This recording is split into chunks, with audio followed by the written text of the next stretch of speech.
Starting July 1st, Mississippians will have fewer restrictions for carrying firearms without a permit. But to paraphrase a quote attributed to everyone from Churchill to, well, Spiderman, with great power comes great responsibility. Law enforcement emphasized that idea with the new rules. Our Parker King sits down with several local sheriffs. He joins us in the studio with more.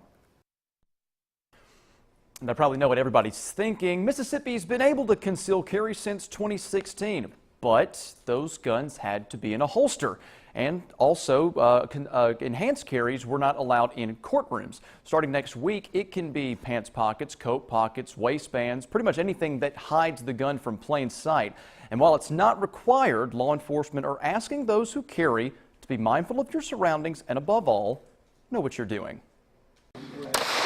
Starting July 1st, Mississippians can conceal carry without a permit and a holster. It's going to make things a little different with folks being able to carry without a permit. Something law enforcement asks is get the training to use your weapon. Once you start carrying a firearm, you assume a lot of liability.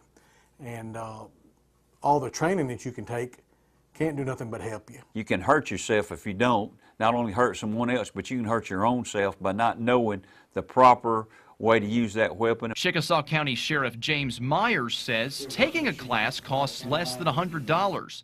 Not only does it give you knowledge on the weapon and the laws, but a Mississippi permit is honored in 34 states across the country. What's also not required is informing law enforcement if you have a weapon on your person.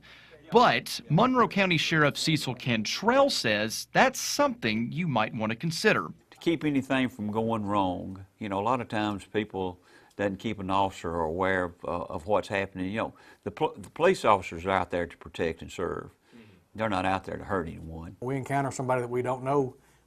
If they don't tell us that they have a weapon and we see one, you know, we're gonna use all precautions to be safe on our part. Both sheriffs are supporters of citizens' Second Amendment rights, but say these weapons should be used for protection and protection only. I wouldn't be boastful with it. I wouldn't be trying to intimidate anybody with it or anything like that. I would use my weapon for protection. That's why you need your weapon. It's for protection.